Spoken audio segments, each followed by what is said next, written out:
Bonjour à tous, Jean-Pascal Roussat, votre coach. Aujourd'hui, je vous propose une série d'exercices qui vont vous permettre de ressentir une bonne ouverture du tamis à la frappe, en coup droit ou en revers, à plat ou recouvert. Il s'adresse à tous les joueurs qui ont tendance à agir trop rapidement avec leur poignet au moment de la frappe. Cela a pour effet de rabattre la tête de raquette trop tôt. Vous perdez ainsi en précision et surtout en qualité de frappe. Cette séance est une priorité pour un maximum d'entre vous. Bonne séance free tennis à vous. Vous êtes situé à hauteur du carré de service, les épaules face au filet du début à la fin de l'exercice. Votre partenaire vous envoie les balles à la main. Pour les droitiers, la paume de la main droite est posée à plat contre le tamis de la raquette. La main gauche se situe donc sur le manche. L'objectif est de pousser la balle le plus longtemps possible vers l'avant avec la main droite toujours face au filet du début à la fin du geste.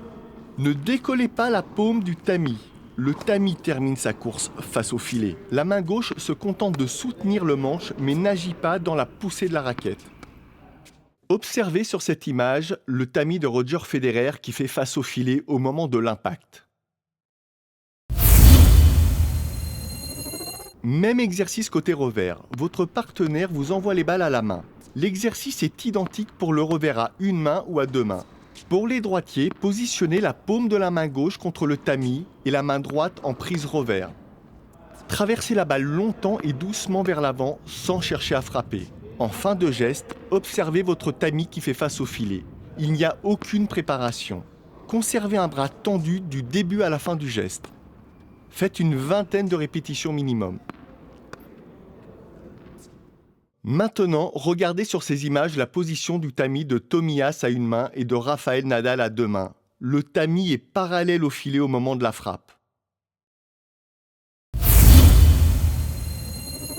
Toujours à hauteur du carré de service, vous allez reproduire ce geste côté coup droit puis côté revers avec préparation cette fois-ci. Démarrez de profil. Votre partenaire, situé de l'autre côté du filet, vous envoie les balles sur un rythme très lent. Le plan de frappe est très avancé pour permettre un point d'impact avec un bras tendu. Exceptionnellement, pour l'exercice, terminez avec un tamis face au filet.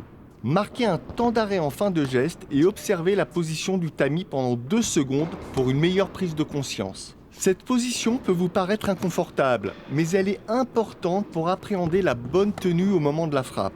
En coup droit et en situation réelle, il y a évidemment un relâchement qui va entraîner la tête de raquette sur le côté gauche. Cette fois-ci, mettez-vous sur la ligne de fond en situation de jeu normal. Tentez de reproduire les sensations éprouvées lors des exercices précédents. Cette fois-ci, ne bloquez pas le tamis en fin de geste. Vous vous rendrez compte de l'importance de cette inclinaison lorsque vous allez accélérer la balle. Voilà, j'espère que cette séance vous a plu. Allez l'appliquer sur le court dès que possible. Rejoignez la communauté Free Tennis dès maintenant pour jouer vous aussi le tennis des meilleurs joueurs mondiaux. Cliquez sur le lien ci-dessous. A tout de suite.